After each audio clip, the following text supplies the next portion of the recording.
My Lord and my God, I firmly believe that you are here, that you see me, that you hear me. I adore you with profound reverence. I ask your pardon for my sins and the grace to make this time of prayer fruitful. My Immaculate Mother, Saint Joseph, my Father and Lord, my guardian angel, intercede for me. Today, Jesus tells us some pretty powerful words that upon hearing them, well, we may be tempted to think that they're a bit of an exaggeration and that maybe these things can just be applied to people of ancient times, or maybe only to Jesus himself. It's from Matthew 5. He says, "But I say to you, everyone who looks at a woman with lust has already committed adultery with her in his heart. If your right eye causes you to sin, tear it out and throw it away. It is better for you to lose one of your members than to have your whole body thrown into Gehenna. If your right hand causes you to sin, cut it off and throw it away. It is better for you to lose one of your members than to have your whole body go into Gehenna." Just one look. If your eye causes you to sin, tear it out.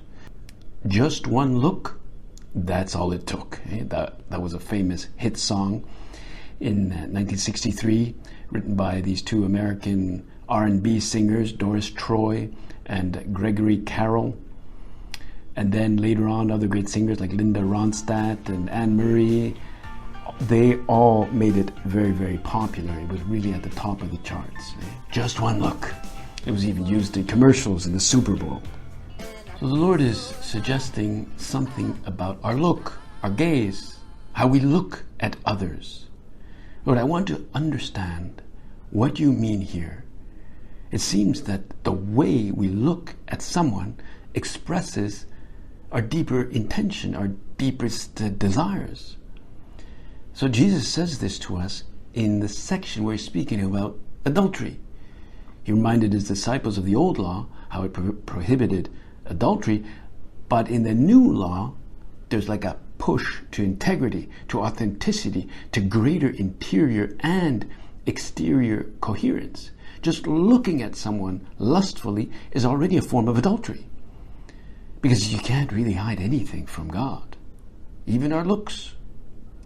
Perhaps many hearing this have gotten used to accepting this dichotomy between how they appear properly exteriorly, but inwardly it's as though they hide a great secret. So they may think that our Lord's injunction here seems to be something that is truly impossible to live. But we know ultimately that we were created in the image of God. Like a painter, he looked at his only son and then he painted each one of us, made us from the start to participate in the intimate life of the Blessed Trinity. We are called to this integration of body and soul.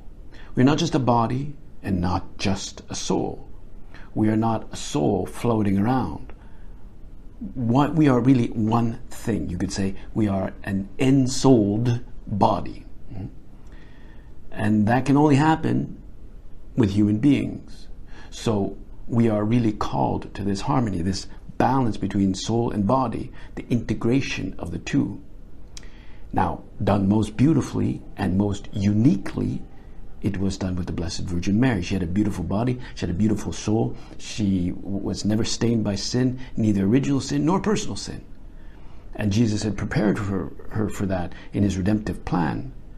She too had to be redeemed, but it was done by mode of preventing rather than by reestablishing a broken order. For us to bring about that order, that redemptive plan of Christ, well, we need the virtue of holy purity or chastity.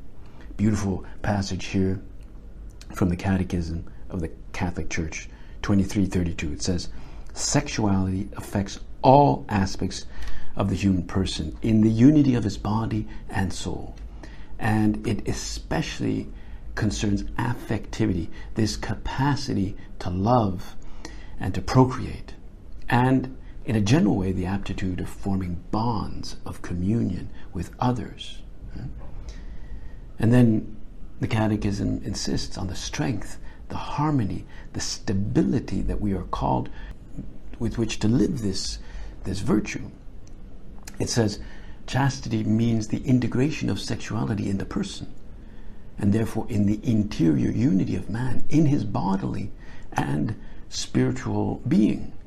So chastity brings about this beautiful inner harmony. It's an inner harmony that is directed towards God. And when Pope John Paul II was in Poland in 1999, he said that it is by uniting himself to Christ, particularly in the sacraments, that man experiences this triumph of grace in the faculties of his nature. He says his mind is enlightened, his heart is purified, and his freedom is renewed. And yet in our intellect we have sometimes this dullness and this darkness left by the fall, but they are healed by the gift of faith, so that now we can share like in the mind of Christ. With all that surrounds us today, with all the gadgets and the imagery and the advertising and the constant barrage of intimidation, even the titillation of the mind, well, we can grow weak. We can go kind of dissipated, bland, lackluster, slow, dilatory. We become kind of sluggish in embracing the real good, as though our mind were in a kind of sensual fog. In our will, grace triumphs ultimately through the freedom of love.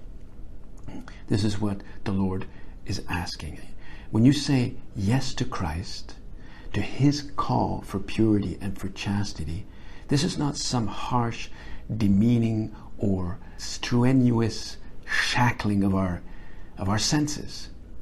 The yes to Christ is like the pirouette of an athlete, or imagine a figure skater who throws herself into the air gracefully. And we look at that and we think, I could never throw myself into a triple loop and then glide safely onto the ice. No, but those figure skaters have been training, have been practicing, and they probably have had many falls along the way. But with that training, with that encouragement of the coach, with daring and fortitude, well, they can do it, and they do it spectacularly sometimes. They know the technique, and they imagine themselves ahead of the time of landing and smiling with their arms extended literally like the wings of an angel. And you notice how the crowd is silent as the skater moves around the rink and then winds up. And then at the moment they land gracefully after a triple loop, the crowd applauds and cheers. And often the cameras get shots of the judges, taking dutiful note of what they've just seen. When I was young, there was a Canadian figure skater by the name of Toller Cranston. And he was very popular for his inventive choreography, his cool, elaborate costumes. But at one point, apparently, he was diagnosed with some sort of inflammatory disease in the knees. But nevertheless, he kept at it. It kind of limited him, but he had these incredible moves that just amazed us. And he had all these incredible changes of position. Sometimes they seemed to really, defy gravity. Well, Jesus, you don't want us to defy gravity, of course, but you are asking us to fight and to ask for holy purity, because it really is a triumphant affirmation of love, and therefore it is a joyful affirmation. Why is it joyful? Because we affirm our authentic love. It gives strength to the soul, and we could say a kind of lightness to the flesh, so that our hearts can soar to God. It is a source of hope for Christians living in the world today. And people know that their souls are really worth something when they fight, when they aspire to live in a manner worthy of their calling. But remember that purity is really a gift of God, and we should really ask for it a lot and not be afraid to live it out with integrity. The devil will tell us, no, it's impossible, don't listen, you can't do it. So we don't Don't listen to the devil. He is, after all, the father of lies. So anything he says to us just cannot be trusted. It is absolutely possible to conquer. St. Augustine himself had fallen into despair because of his sins against purity. He thought it was impossible to live chastity. But he discovered and taught later that victory here is always possible once we learn how to pray and to fight. And so one of the prayers we can do is go to Our Lady.